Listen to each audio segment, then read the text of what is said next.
I've been having a wonderful Soul Trader talk with one of the Soul Traders in Soul Trader, Jan Stuparich, and it's a fascinating story, fascinating journey. Filmmaker, documentary maker, and you've been sharing so many different things. A bit about your own journey, the challenges, this thing about letting go, knowing you're not in control, but yet being persistent and working hard and that. Yeah. You were sharing just when the camera, we ran out of power and then we paused, and you made the point that one of the things that you'd learned is that this thing about that you, almost sounds cliche now, but it's not, you learned along the way that you couldn't do everything. Yeah, I mean, and getting a team. Tell us a little bit about that. It does sound like a cliche, doesn't it? But I mean, I think one of the big things. I mean, I'm sure a lot of people go through this process where, you know, as a filmmaker, I was the editor, I was the director, I was the producer, I recorded the sound.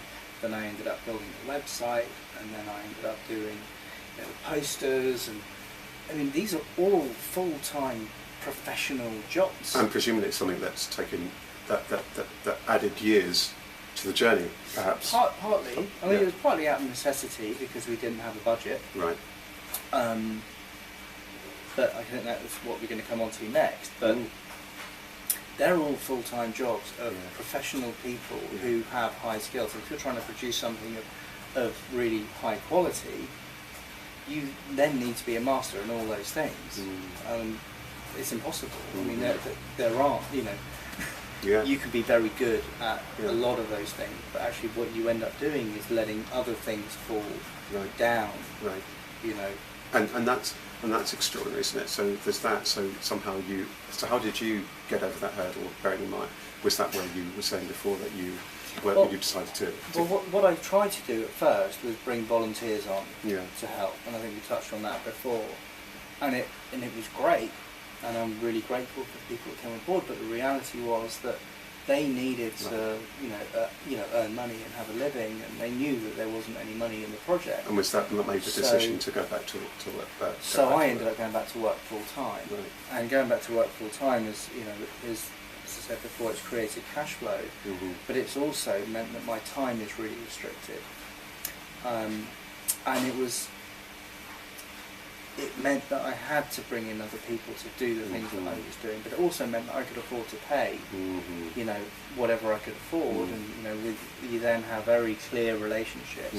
Somebody will work for X amount of hours, for X amount of money to do a specific role, and then that you're working with those parameters. Yeah. But when you have a volunteer who's helping you, if they don't perform or they don't follow up on stuff that they said they would, you can't do anything about that. No, you can't. And that's a really big distinction. And I think I'd imagine, therefore, when you can do that, when you need to make those very shrewd decisions, that strategic decisions that might, as you did, that might seem to some people a step back. Actually, it's a step forward because you go back to it. You've got the money and you've got this expertise. You touched on there was another point with that as well. As I realised that if I wanted to go and make another film, I needed to get myself out of the way of the business, because if I was running the business and I embedded myself into that position, I would never ever have the time to go away and film another film.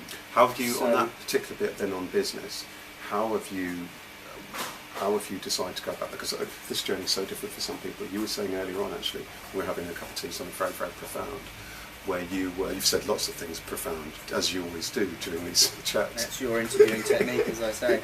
But you were making the point that often, and particularly I guess for creatives, and lots of people are passionate about things in all sorts of different ways. You want to do what you want to do. Your intention isn't necessarily to be your own boss. You wanted to make a film. Yeah, exactly. You wanted to make films, and you wanted to make this particular film, and that brought with it having set up your own, or becoming your own boss. I then asked you, well, did you want to be your own boss? And you said, well, probably that was there somewhere. So what, in terms of that business journey, can you just sum up for us that business journey? How did you decide to structure? Did you first of all find yourself ambling into it, and then you bit by bit had to learn and decide how you were going to structure it, and now you're on the edge of having all sorts of discussions, negotiations? Yeah, I mean, basically, you be careful what you wish for. Yeah. Because I wanted to have creative control over the project because of the nature of the project. Yeah.